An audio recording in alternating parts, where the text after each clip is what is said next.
Hello, this is Stefan Senna. Welcome to my channel, The Coherence Path. All roads lead to you. So today I'm going to talk about another one of my paintings. Um, my paintings, I kind of call them energy imagery. That name came to me back in '97 after my near-death experience, um, because they are about energy, and I'm not talking about the energy of um, that there's some supernatural force coming out of the paintings.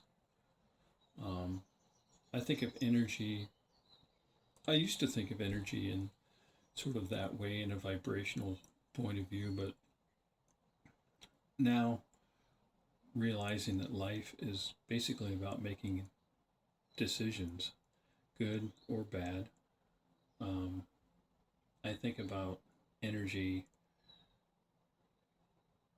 being fueled by how the mental constructs of our minds, based in beliefs and ideas and meanings and feelings, how we construct the lives we live, that energy moving forward, the inertia of how we make decisions and what decisions we make create our lives.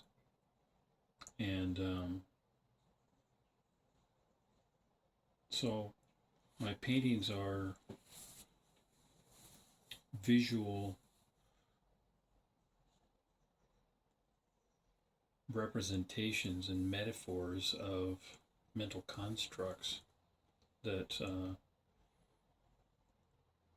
come to me in visions that started with my near death experience.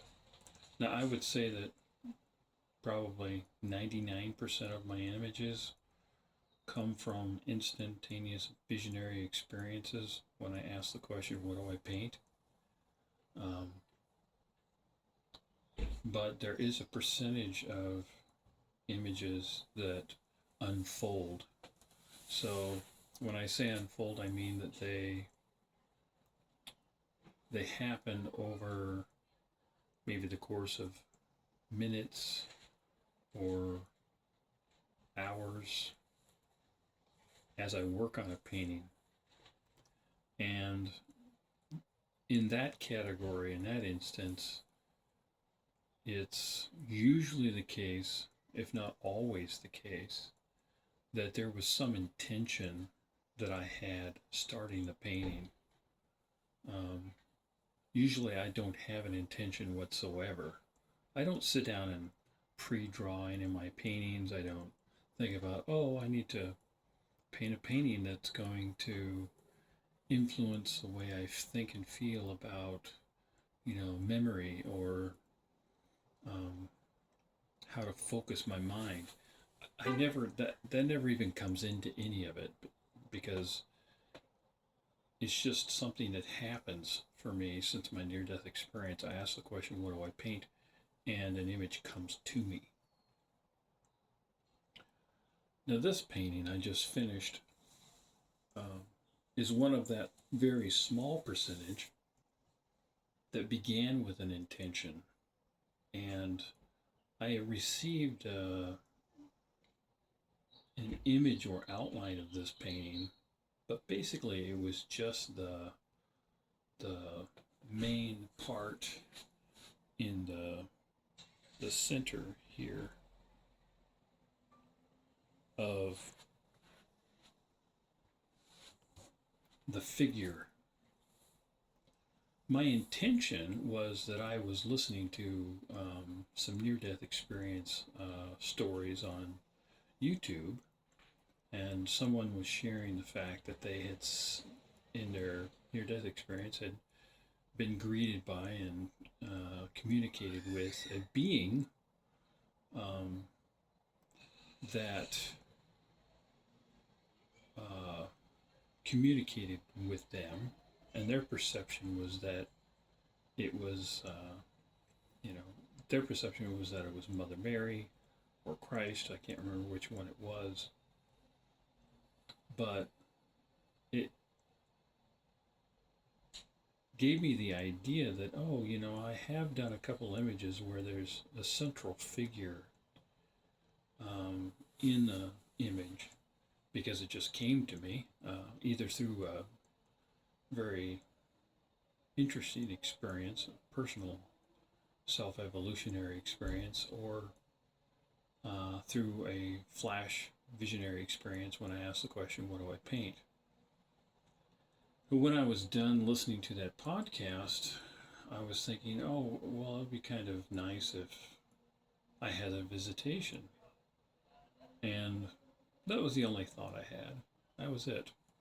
Um, I knew that if I sat around waiting for a visitation or focused on trying to create a visitation, either it wouldn't happen at all or that visitation would happen and it would be a construction of my own consciousness answering my own intention.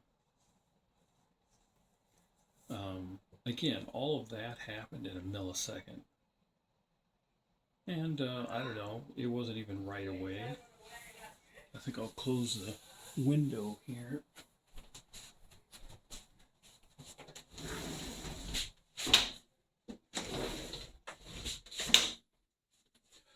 Crawl underneath the painting,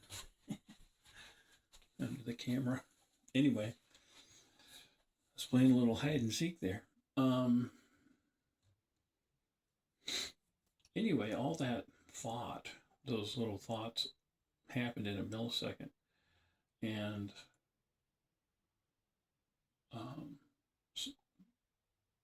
but there wasn't any concentrated, focused plan.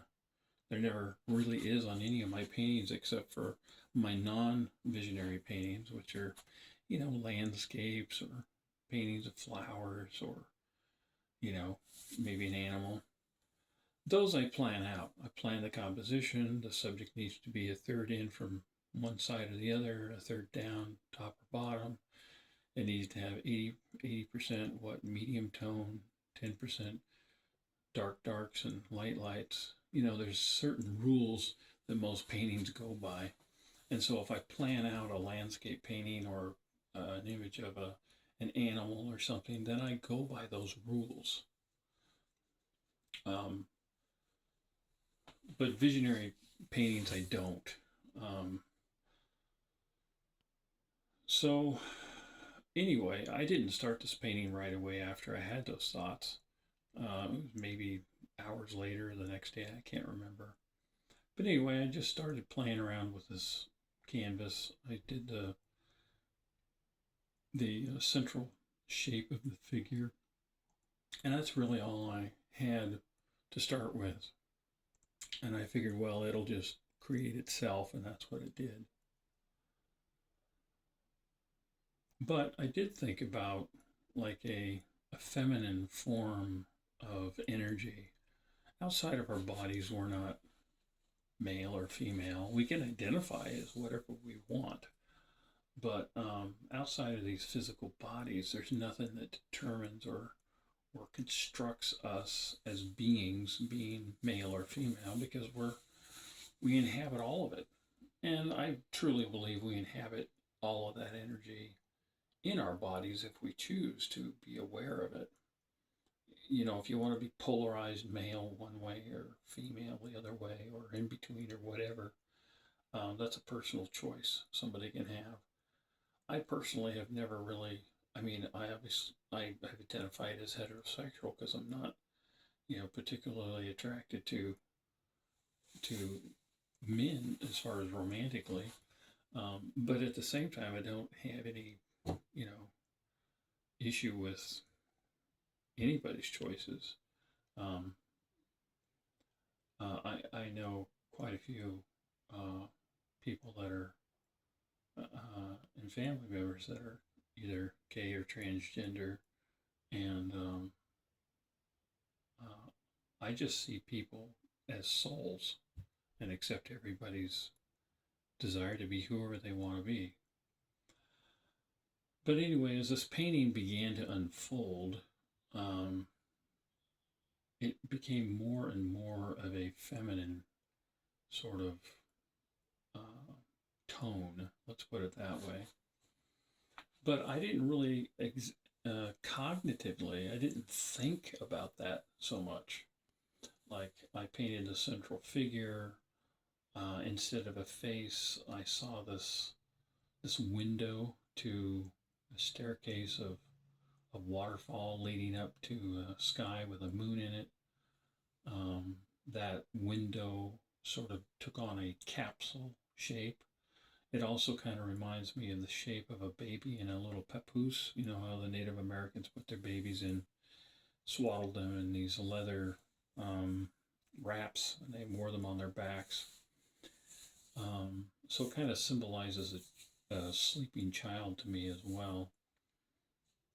I'm just going to go through the different parts of the painting so that you understand how, kind of as I've perceived it, as I've kind of brought it to a conclusion. I don't particularly try to project any meaning onto any of it. Um, I think that's up to the viewer. But these are the responses and sort of meanings that arose in me as I was painting it, and then as it unfolded, and then later I sat back and went, "Oh wow, I didn't even plan that or realize that." And so as I continued painting, um, the moon above the figure, the light around the figure's head began to form. Um, then the figures, I would say it's like its robe, how it extends out. Um, Originally, I thought there would be just this explosion of light coming out from underneath the robe, as if energy was just projecting itself out of this figure. But that was more of a mental idea that came to me. I thought, oh, well, I just finished this other painting that was kind of that way, so maybe that's going to happen on this one. But as I painted, that just didn't seem natural. And, the color of green on the robe area, that came on its own. I, you know, I don't know if I've really, I may have definitely used green in some of my paintings, but I didn't plan to make use of so many different types of green in this painting. But that's what happened, because as I painted, I just asked the question, well, what color should that be? And green came to me, and I thought, wow, green? Okay, well, let's go with that. And so I just kept painting. I painted the sort of the robe shape. And I think it was after that that I realized this sort of shape around the figure um, as this sort of lens um, between two spaces. The figure is inhabiting the forefront of the image, but yet something that connects with it, those leaf shapes that go toward the head in opposing directions, are behind that sort of lens. So there's some sort of optical illusion thing going on there that was completely unplanned. And once I got the majority of the robe done and that sort of area, I moved down the painting. And the dark area at the center of the robe, I just felt like there should be like this spark of light or this waterfall of light coming out and down. And once I created that sort of trunk shape, I got the image of a sort of a tunnel or cave being at the base of the trunk area. And initially, I thought this trunk situation, this subject, was more of uh, like a hillside or a mountain. And I still think of it that way, but it also looks like the trunk of a tree. And if you look at the robe, how it comes down and it shapes its way out, and the fact that it's green, it kind of looks like a tree. And so this trunk shape rises up underneath the robe. The robe itself becomes the top of the tree. And the leaf shapes next to the figure's head sort of reinforce the, the idea of plants, right? So it relates on the subject, which is completely spontaneous. And so as I continued to paint, I had the idea on the leaves to bring in these four stripe designs from one direction and then change direction on the other side. Kind of like ideas come in through our mind and then we decide where those ideas go. So our intuition comes in one side per se uh, of our consciousness, and then we direct it out the other side of how we want to use that information. So it's full of a lot of metaphors. And when I had photographed the painting and looked at it quite a bit when I wasn't painting, just asking it, well, what's next? Because I really had no plan. I really didn't have any idea of how it was going to finish out. And I was, for the most part, kind of confused a lot of the time and didn't know what I was sort of doing to make it all cohesive because it was so different than the rest of my paintings. Usually, I just have visionary experience in my consciousness. It's like an out of body experience. I receive an experience wherein I'm out of my body. I see this environment and then boom, I'm back in my human consciousness and then I paint it. Whereas this was unfolding slowly as I painted it and I really didn't know where it was going. And there was a lot of like unease, like, what is this, And there are times that I've gone through this where I just stopped and I just painted over the painting, started another one. But then eventually went back to the same image and repainted it because it just wanted to be painted. But as I sat back and I looked at this painting, it was late at night. I don't know, it was about midnight or something. I looked at it, I thought, oh my God, what have I just painted? Because I looked at the central figure. And if you look down the trunk area and the sweeping lighter tones on each side,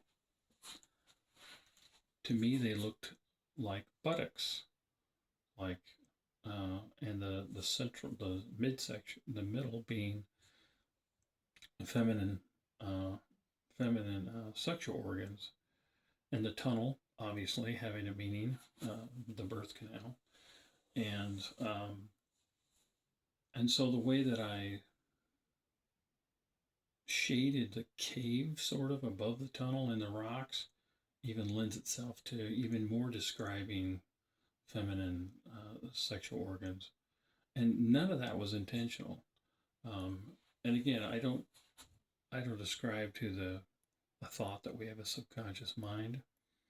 I ascribe more that we have a consciousness that has a really wide bandwidth, and it's receiving and transmuting information all the time on very subtle levels. And so as I looked at it and I realized, okay, well, if on some level I did receive, this message of femininity to paint in this image, what else in this image would support that? And then I remembered my initial thought after listening to that near-death experience podcast of like a feminine figure that comes and visits somebody while they're out of their body. Whether you want to think of it as a feminine figure, Mother Mary, or whatever. People have all kinds of different experiences. Whatever they need in their experience, that's what we have.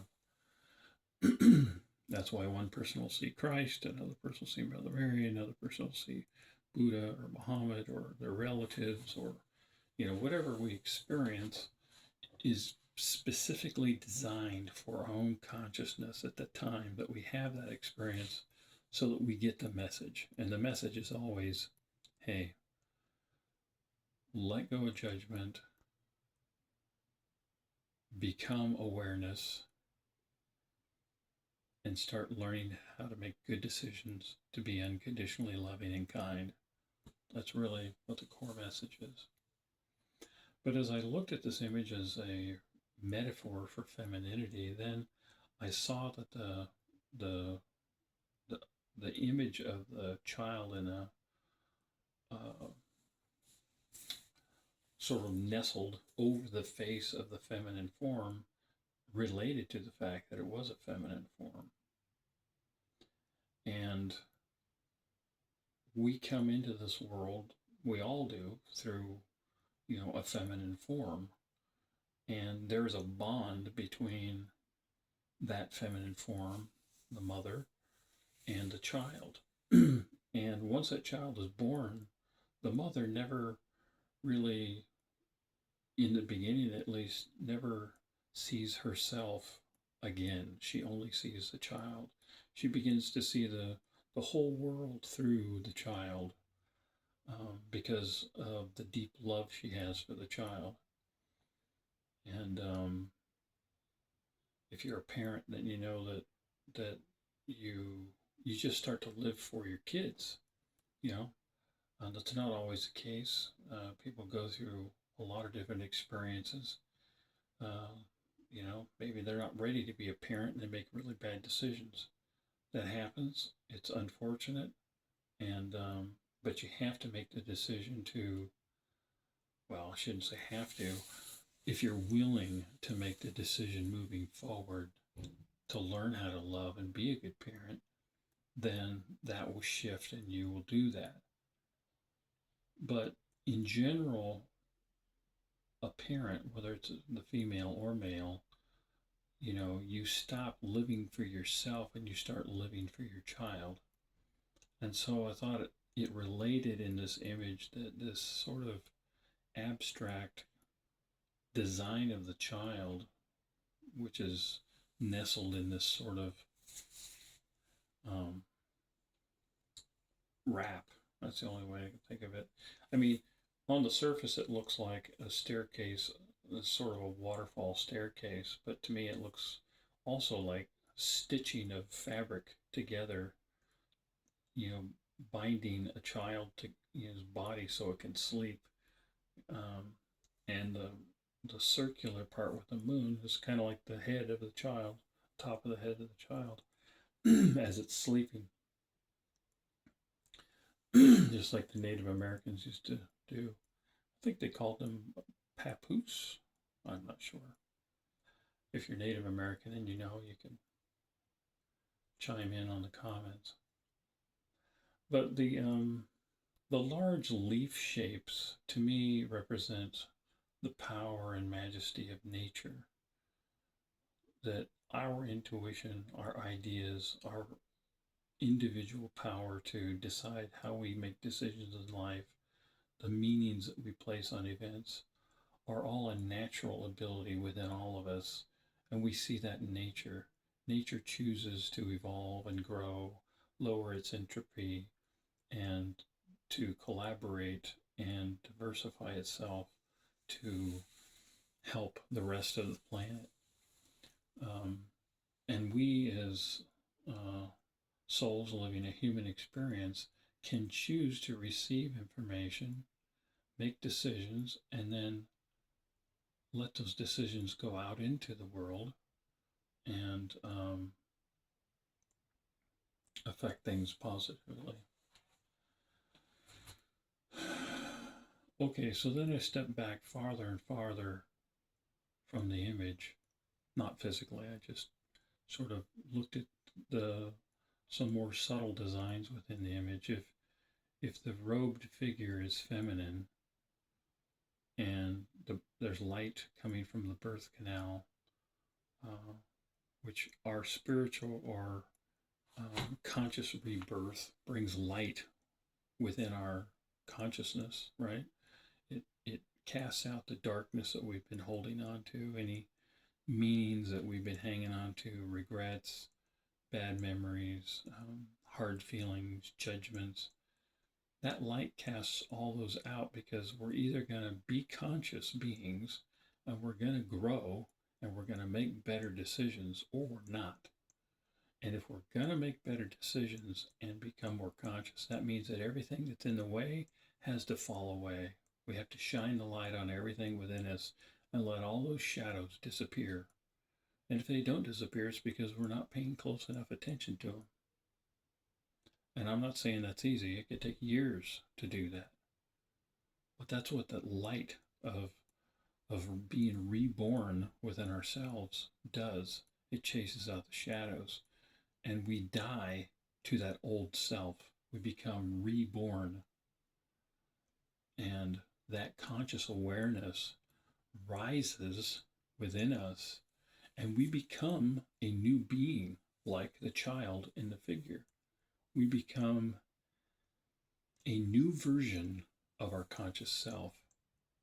Like Neville Goddard said when he was teaching on this subject, that you have to totally become, he didn't say it this way, but you have to completely be disgusted with your old self, completely through with it, done with it, in order to become something different. And I struggled with that for years. I just kept kicking myself for decisions I made or beliefs I had, but I kept, making the same decision to feel bad and to make to not let go and move forward. But once that's done, you feel more free. You feel like, oh, who am I? So you become a newborn. And it's interesting, when I was painting this, it became imperative that a crescent moon be painted on the head, what is now the head of the child. And then I thought, what is the meaning of a crescent moon? And it was about transformation and change. And I thought, well, that's fitting. So then the light around the being that creates the shape that intersects with the leaves, that shape, it also goes down. That light, it sort of has a mushroom shape, but it also has the shape of a male sexual organ. So there's like these symbols of male and female sexuality in birth. And so when I finished the painting, I was very pleased that all these things came together. I wasn't really pleased. I was pleased. I'm pleased with myself that I allowed it to come together, that I was willing to go through my confusion and unknowingness to sort of let this unfold. That was one thing, and that's just personal. But I don't put any attachment to, you know, me owning the image per se, because all my images seem to unfold unto themselves. Most of them are instantaneous, like I said, through these visions. But this one, it sort of was like a slow guest. First there was the buzz at the gate, and then, because they plugged in the code. And then I was like, oh, I wonder who's out there at the street, at the house, and then I got on the intercom and said, "Who's there?" And there was no answer. I didn't know who it was. And then they buzzed again. I'm like, okay, well, I'll just buzz and let whoever is out there in. And then you know, maybe they got lost looking at the landscaping or something. You go to the front door and I'm looking. I'm like, who's out there? What's going on? And then I see this figure. I'm not sure who is that. It's maybe dim light or it's sunrise. Can't quite see the person. And as they're coming closer and closer to the front door, I'm like, I have this feeling like, oh, well, this is who I think this person is. This type of a person. But then once you invite the person in and you sit down and you start communicating with the person, you realize, wow, I would have never guessed this person was who they were. And the whole beauty of their conscious embodiment unfolds as you speak to them and feel their presence, that then you're just very grateful that you buzzed him through the gate. And that's a metaphor. Um, so as this image began to unfold for me, there was like this process of confusion and not really knowing what was happening. But once it all came together, I feel good about the basic feeling and metaphors that I personally get out of it. What somebody else gets out of it could be completely different. Somebody might look at this and say, that's the ugliest thing I've ever seen in my life. I had that happen.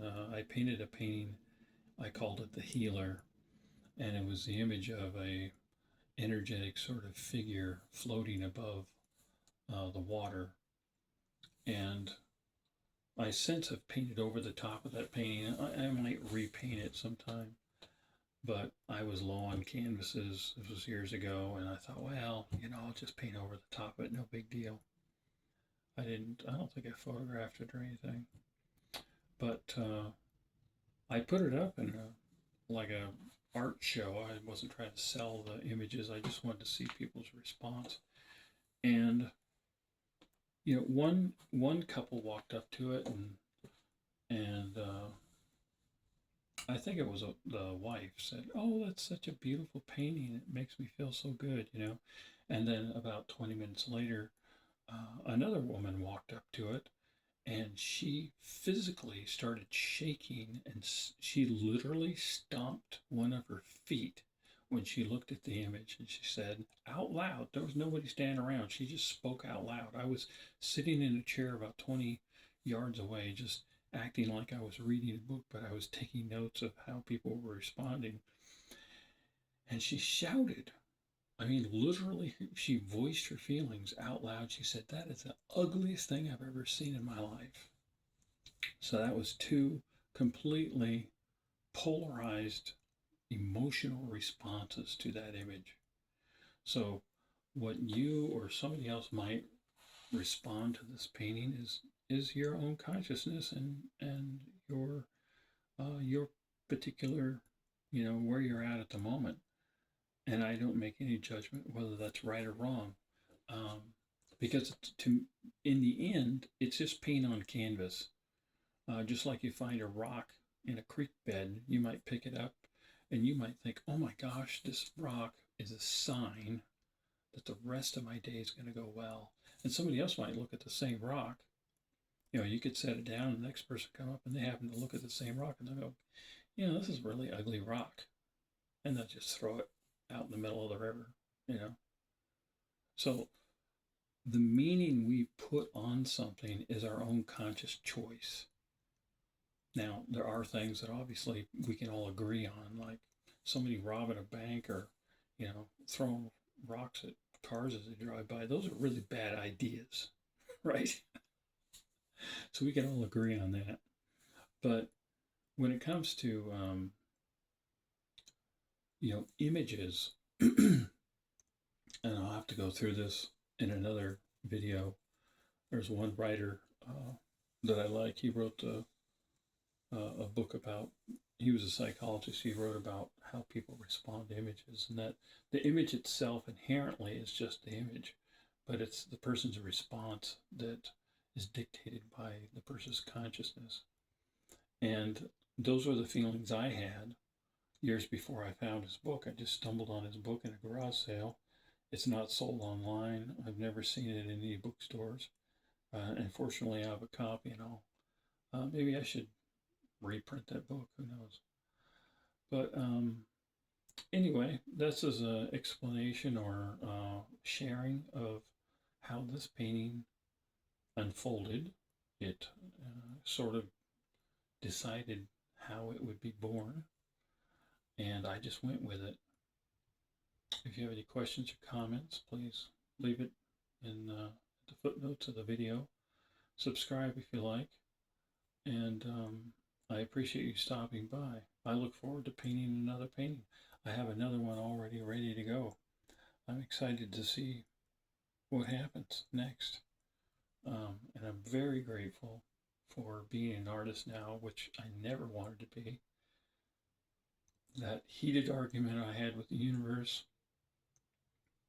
at the door of death has turned out to be, a beautiful gift that I'm grateful for, because it gives me an opportunity to work with my own consciousness and strive to understand myself better and the choices I've made, the choices I can make now, and my own consciousness and how it's the source of me finding peace. It's the source for all of us to find peace. We're never going to find peace through, the grandest possessions on the planet or the best, perfect, what we perceive as perfect relationships. We're going to find that peace by just being present with our own consciousness and feeling how we feel within ourselves and deciding to make decisions that make us feel better and that can serve others. So thanks for stopping by. Subscribe if you like, and I'll see you on the next video.